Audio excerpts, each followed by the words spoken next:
পুর ভরে কীভাবে চাল কুমড়া মুচমুচে ভেজে ভাত খাওয়া যায় চলুন তা জেনে নেওয়া যাক। প্রথমেই চাল কুমড়াকে এভাবে কেটে ধুয়ে পানি ঝরিয়ে রাখলাম। এরপর তৈরি করলাম একটি পুর। এই পুরের জন্য কী কী লাগলো আমার চলুন দেখে নেওয়া যাক। এজন্য আমি নিলাম কিছু কাঁচামরিচ, এরপর হলুদ সরিষা, চাইলে এখানে কালো সরিষাও দেওয়া যাবে, এরপর আদা এবং রসুনের পেস্ট, পেঁয়াজ কুচি, ধনিয়া পাতা এবং সামান্য সরিষার তেল। এই সবগুলি উপাদান ভালো করে গ্রাইন্ড করে নিলাম। এরপর এই গ্রাইন্ডের অর্ধেকের সময় এতে দিলাম লবণ, হলুদ গুঁড়ো, জিরা এবং ধনিয়ার গুঁড়ো। এরপর আরেকটু গ্রাইন্ড করে নিলাম। আমার পেস্ট রেডি। এরপর এটা বাটিতে ঢেলে আমি একপাশে রেখে দিলাম। চাল কুমড়োগুলো যে কেটে রেখেছিলাম সেগুলিকে এবার সিদ্ধ করে নিতে হবে। এজন্য পানি ফুটিয়ে তাতে হলুদ এবং লবণ দিলাম এবং ভালো করে হলুদ এবং লবণ মিক্সড করে চাল কুমড়োগুলি দিয়ে দিলাম। এবার সবগুলি দেওয়ার পর 4 থেকে 5 মিনিট হাই ফ্লেমে সিদ্ধ করে নিলাম। 5 মিনিট পর সবগুলির আবার পানি ঝরিয়ে ঠান্ডা হতে দিলাম। এর মধ্যে আমি তৈরি করে নেব একটি চালের গুঁড়োর ব্যাটার। এজন্য এতে দিলাম পরিমাণ মতো চালের গুঁড়ো, মরিচ, হলুদ, জিরা এবং ধনিয়ার গুঁড়ো এবং নর্মাল পানি। পানিটা এমন পরিমাণ দেব ব্যাটারটা যেন পাতলাও না হয়ে যায় আবার ভারীও না থাকে।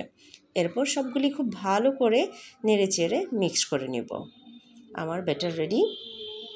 এবার সিদ্ধ করে রাখা চাল কুমড়াগুলি ঠান্ডা হয়ে গেছে, তাই এবার ছুরি দিয়ে চাল কুমড়াগুলির মাঝখান থেকে কেটে নেব। এমনভাবে কাটবো যেন 2 ভাগ হয়ে না যায়, কারণ এই কাটা অংশের ভেতরেই আমি পুরগুলিকে ভরবো। তো আমার দেখতে পাচ্ছেন একে একে সবগুলির মাঝখান দিয়ে আমি কেটে নিতে পেরেছি। এরপর চামচ দিয়ে সবগুলি চাল কুমড়ার ভেতরে পুর ভরে নিলাম। এই পুর কারো যদি ঝাঁঝালো পছন্দ একটু বেশি ভরে নিতে পারেন। তা আমার যেহেতু মিডিয়াম পছন্দ তাই আমি মিডিয়াম পরিমাণ এখানে পুর ভরে নিলাম। এভাবে একে একে সবগুলি চাল কুমড়ার ভেতরে আমি পুর ভরে নিলাম।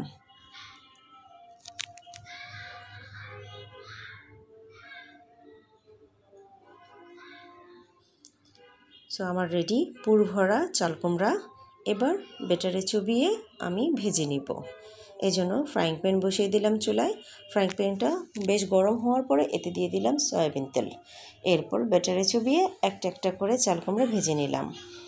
এই ভাজার সময় আপনারা ফ্লেম অবশ্যই মিডিয়াম রাখবেন, কারণ হাই ফ্লেমে তাড়াতাড়ি পুড়ে যাবে, ক্রিস্পি ভাবটা তেমন আসবে না। আবার খুব কম আঁচেও যদি ভাজেন তাহলে অনেক সময় লাগবে, তা এজন্য মিডিয়াম আঁচটাই হচ্ছে সবচেয়ে ভালো। এভাবে চাল কুমড়ার সকল অংশ উলট পালট করে ভেজে নেবেন যেন কোনো অংশে কাঁচা কাঁচা ভাবটা না থাকে। তবে একটু সময় নিয়ে ভাজাটাই এটার আসল স্বাদ চলে আসে। তো আমার সবগুলো যখন হয়ে গেল, সব পাশ ভালো করে ভাজা হয়ে গেল, আমি এরপর 3টি শুকনো মরিচ ভেজে নিলাম। আপনারা চাইলে বোম্বাই মরিচও ভেজে নিতে পারেন। গরম ভাতের সাথে শুকনো মরিচের দিয়ে এই পুর ভরা চাল কুমড়া খেতে অসাধারণ টেস্ট। আশা করি নিশ্চয়ই ট্রাই করবেন। ধন্যবাদ।